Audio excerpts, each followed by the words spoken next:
This week, we're talking about the changeable nature of life. You are listening to Love Your Job Before You Leave It, the podcast for ambitious, high-achieving women who are ready to stop feeling stressed about work and kiss burnout goodbye forever. Whether you're starting a business or staying in your day job, this show will give you the coaching and guidance you need to start loving your work today. Here's your host, career coach Corey Lynn. Hey, y'all. Happy Wednesday. I am in a great mood today. Alex and I went away this most recent weekend. It'll be a few weeks by the time y'all hear this, but we just got back yesterday.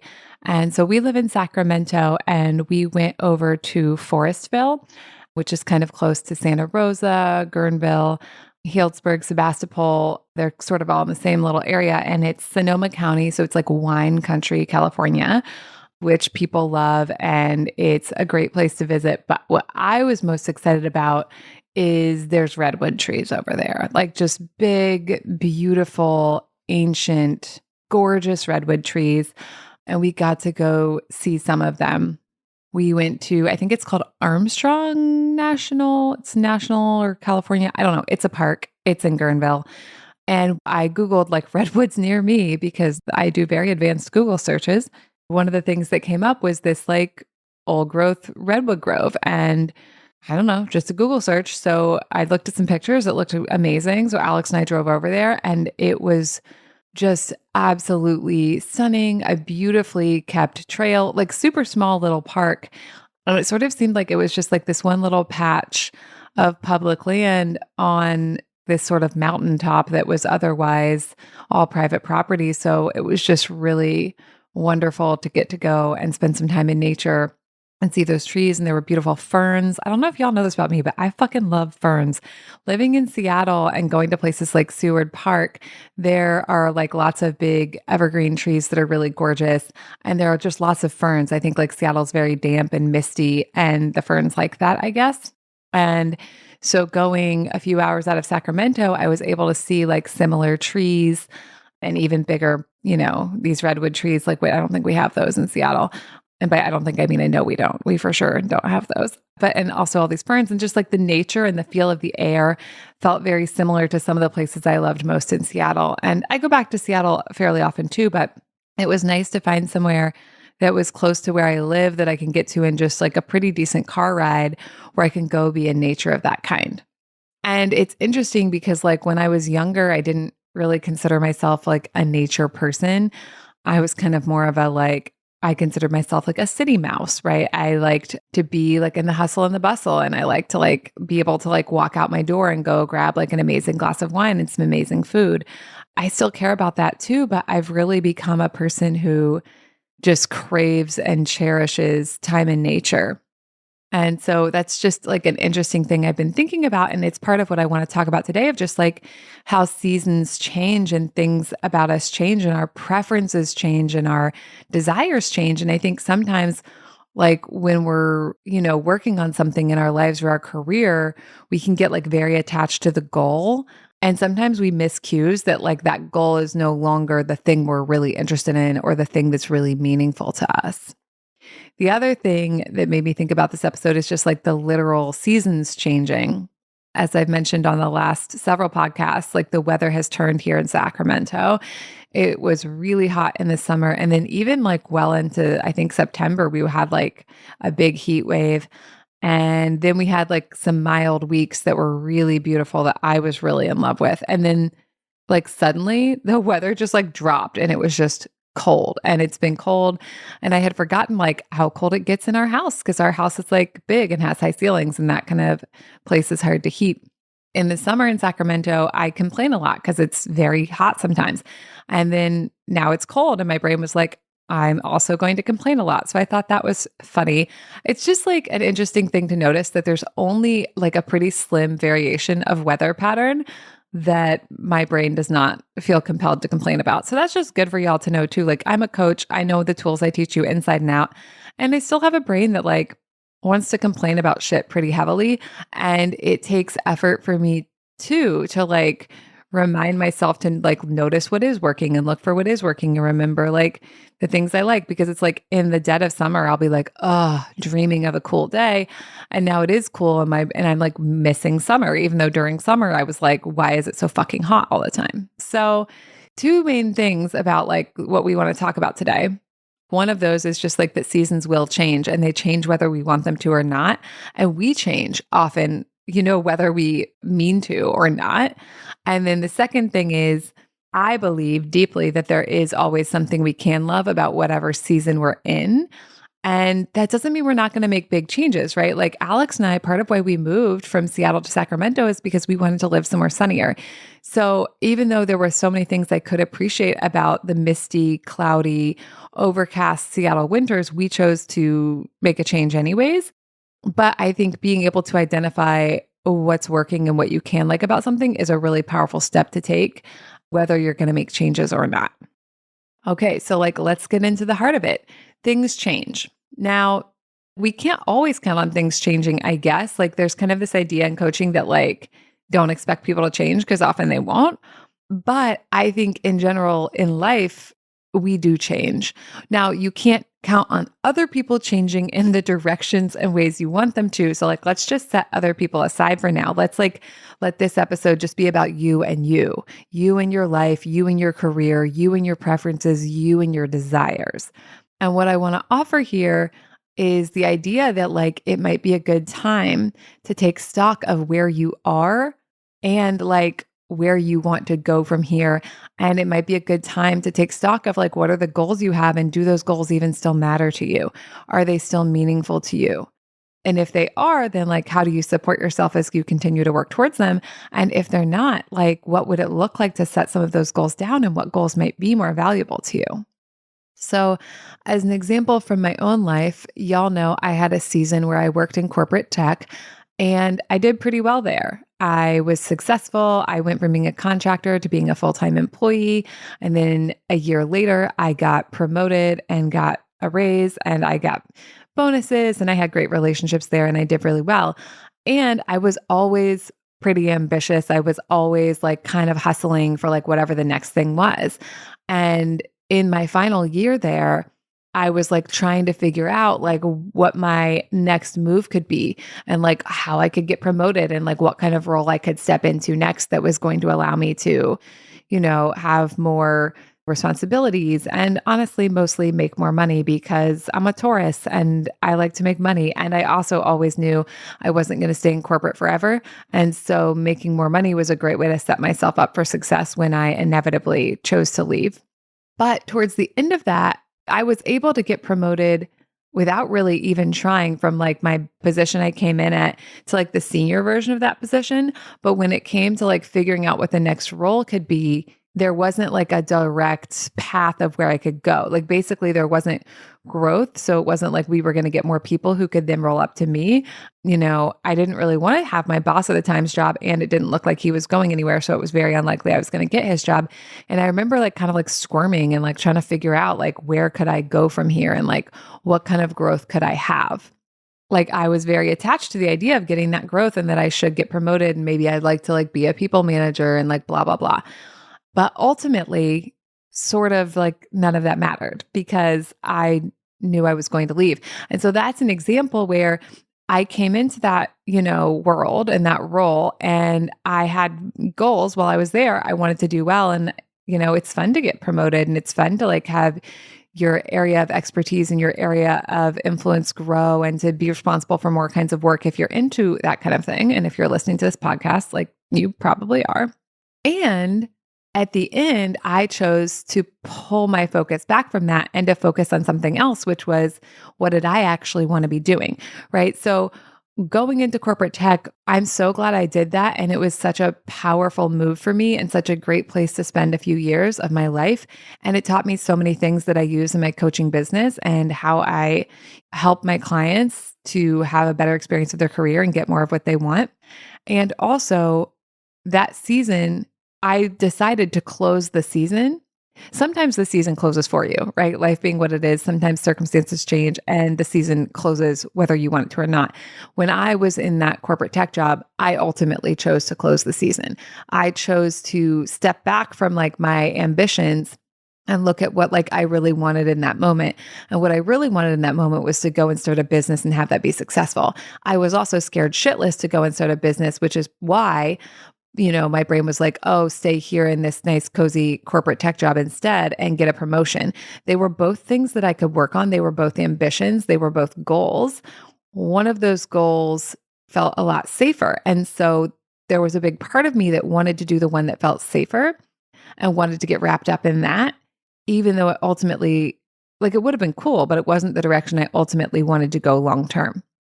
Sometimes there is something that we really, really want that's like the main thing we want. And then it still gets to a point where the season changes or something in us changes and it's time to pursue something else. So when it comes to me and my corporate job, it was never my top goal, really. Like it was my top goal in that like before I had that job, I really needed a job. I really needed some health insurance and I really wanted to make some money. And if I remember correctly, I think I was maybe even was I in credit card debt? I might have been in some credit card debt. I have been at some points in my life when I was like making big transitions like that. So I really wanted that job. So it was my top goal in like a survival way, but it wasn't a top goal in like my most deep alignment to what I truly wanted to do with my life way. But sometimes there is something that feels like it is our top goal in our true deep alignment way. And sometimes that can still change. And like it can be something really deep and meaningful, like the direction our career takes. And it can also be something that's, like culturally, we might call it kind of more frivolous, like the hobbies we enjoy, the activities we want to do in our downtime, the kind of relationships we want to have with people. So another area where this has been happening for me recently, if you've been listening to the podcast for a while, you may know that I love wine. I talk about wine all the time. I talk about rosé all the time. I like going out to fancy dinners, and it's like kind of a part of like my personality. It's a part of my brand. And that my brand is essentially my personality because I'm a person. And yes, I'm a business, but really I'm a person. And the business is all just like about my personality, as well as about like all the things I teach and my philosophy, blah, blah, blah. Anyways, that's not the point.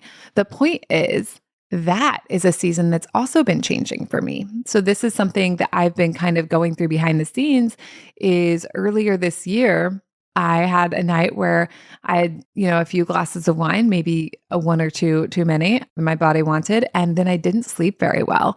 And then I had another night pretty shortly after that where I only had one glass of wine and I didn't sleep very well. And I got really frustrated and I decided like, okay, sleep really matters to me. So as much as like I do deeply adore wine, I need to fucking figure this out. Then I had gone a few nights and was like kind of exploring that. And then Alex and I found out we had a COVID exposure. And so I was like, okay, I'm just not going to drink like while I wait to see if I'm going to develop COVID, which ultimately I didn't. And I'm very grateful for that.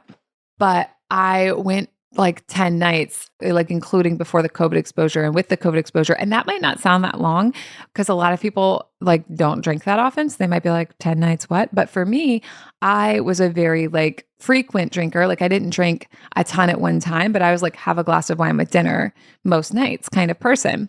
And so taking all that time off, I was like, oh, and I started sleeping so much better. And I was like, oh, this is great. And there have been other times that like I've done coaching on myself about like alcohol and how much alcohol I drink and the role of alcohol in my life. But I had done those from like a very like almost intellectual, like I have a goal, I have an idea of what like I want life to be like. And like, I'm going to like da-da-da and like it should be like this. And this time was very different in that it just felt like I just was like, I need to figure out the sleep thing and whatever needs to go is going to have to go. Or like, alcohol to me is also something where my brain's like, oh, I deserve this. Like I deserve to have my fancy glass of wine because like I work hard and I do all this stuff that's like really good for me and blah, blah, blah. And like, this was the first time in my life where my brain was like, no. What I deserve is something better than alcohol. What I deserve is sleep. I didn't tell that story in the like best way, but whatever, you get the point. And the point is to like bring it back to the point of the podcast. That season is changing for me. And I don't know what the future of that's going to look like, but I do know that I was in the habit of alcohol being something that was like an important part of my life, an important pleasure in my life. And I still like alcohol. Like I had a few glasses of really good wine when Alex and I went out of town this weekend. I mean, we were in wine country. So I had like an amazing glass of sparkling white wine and a pretty good glass and a half of sparkling rosé. It was really fun. And I also I could notice the difference in my body. And I could just notice like, oh, the season is changing. Like this is something that felt so like luxurious and pleasurable and like essential and just like a big part of my satisfied as fuck life for a long time. And now its role in my satisfied as fuck life is changing. It's not the same. Like my definitions of like who I want to be and what I want to do with my free time, they're shifting. And sometimes they're shifting slowly and sometimes they're shifting really quickly. And then I'm like kind of surprised when I'm like, huh. And you may have noticed this in your own life too. Like I see this a lot where people do something and then like they really like it. It feels really good to them. And then they just get in the habit and then they just keep doing the thing and keep doing the thing and keep doing the thing. And then eventually one day they're like, I'm not getting anything out of this. And sometimes they don't even notice. And this has happened to me before too, where I just like get in the habit. And then like one day, I like realized that for a long time, that thing I've been doing hasn't been creating the impact in my life I wanted it to have. So like as another example, I've been reading this book called How to Break Up with Your Phone because one of my clients in Satisfied as Fuck was reading it and mentioned it, I think somewhere in the Slack. I don't know. Anyways, great book. And it really highlights like the way phones change how our brains work and the way phones are designed to like hook us and get us to spend more time on them.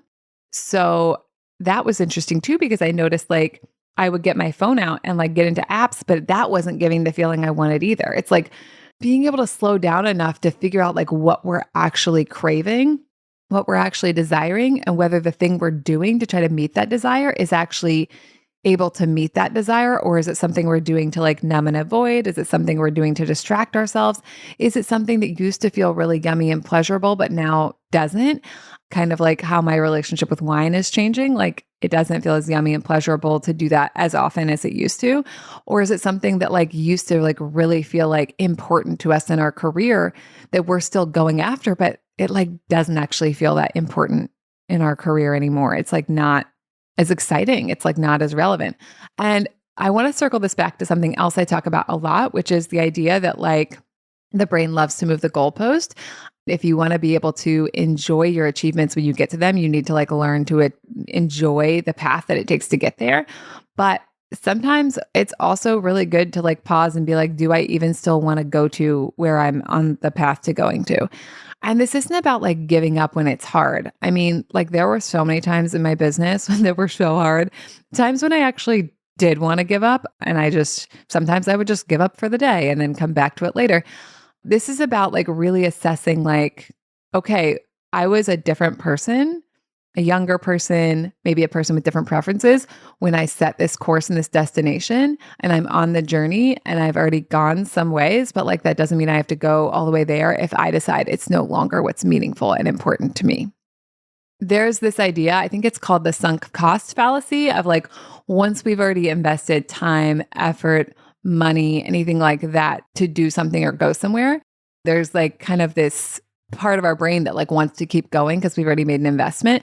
And so sometimes what happens is people make an investment of time, money, energy, or something else, and then they realize they don't actually want the thing. They don't want to go after it. They don't want to do it. They don't want to have it, be it, whatever. But it's very hard for them to like stop and turn away. And so that's just something to be mindful of. Like you may have a goal that you've sunk a lot of time, energy, and investment into, and you may still want to go after it. And if you do, we have a lot of like resources and tools for how to do that, like in the podcast. And also it's okay to change your mind. It's okay for seasons to change. It's okay for your preferences to change. It's okay for your desires to change. It's okay for your vision of what you want out of your life and your career to change. And it will change, right? And sometimes you'll be the one changing it. And sometimes it will be changing like the seasons change, where they just change whether we want them to or not. And so that brings me to the other part of the podcast about like seasons changing, is that I think in any season, there can be something beautiful for us to enjoy. And that doesn't mean we don't like decide to change things if we can. Like Alex and I moving to California, we changed literally the way we were going to interact with seasons by changing location. And you can do that too. And you may want to do that in your career, in your life, in your relationships, in your hobbies. in your relationship to your body and your friendships in so many different areas. And also everywhere you go is going to have seasons, like unless you're literally like, I don't know, somewhere tropical. I guess they still have weather though. It's just like maybe all the same. I don't really know what tropical weather is like. I think there are some places on the earth where the temperature doesn't vary much, but sometimes they have a wet season and a dry season, or sometimes they have something else, or like even like I told Alex, I kind of like want it to just be like 65 and sunny all the time. And she was like, well, you could move to San Diego, but San Diego doesn't have the trees you want, right? So no matter where you are, no matter what the weather is, there's going to be ups and downs. There's going to be things you love that tickle you. And there are going to be things that you're like, oh, fucking this again. Like, it's actually really kind of wonderful to go outside and have like a brisk, cool walk in the morning this time of year in Sacramento, and it's still sunny. So that's pretty fun. And my hands get really cold and my toes get really cold. And like, we have to keep the heat on higher, and it's maybe going to be like a higher bill. Although in the summer, air conditioning, also higher bill. So basically, how do you want to navigate the changeable nature of life? Like, how do you want to navigate you changing? And how do you want to navigate the seasons of your life changing? And then also, like, what can you find to love and enjoy about the season you're in, even if there are things you also want to change? And even if you change things, some things will be up and some things will be down. And so learning to enjoy what is working is actually just a really incredible, beautiful skill. And it's not about not changing things. It's just about understanding that, like, there's always going to be something we can be annoyed about. Like, it's kind of rude, but in my personal experience of life, that's true. There are just so many things in life, and it's so very rare that they all line up to be exactly what I want. And I don't only want to be happy the like 1% of the time when all the things line up to be exactly what I want. And that means that for me personally, it's a deeply meaningful and important life skill to be able to enjoy things even when it's not all what I want. And that's what I want to be available to you too, if that is a skill that you want to have. And if it is a skill you want to have, come learn it with us in Satisfied as Fuck. The next cohort of Satisfied as Fuck is going to be so amazing. We're starting in January. I've already started booking the most amazing clients into it. And I would love for you to be one of them so that you can do this work in community. Because I think when we're in community doing this work, first of all, in my experience being a client of group coaching programs, I build like lifelong friendships with incredible people all over the world. And also the learning is exponential. The growth is exponential. There's something about being in a room with other people who are working on the same things as you are, or, you know, complementary things, and learning from them and like having them learn from what you're going through.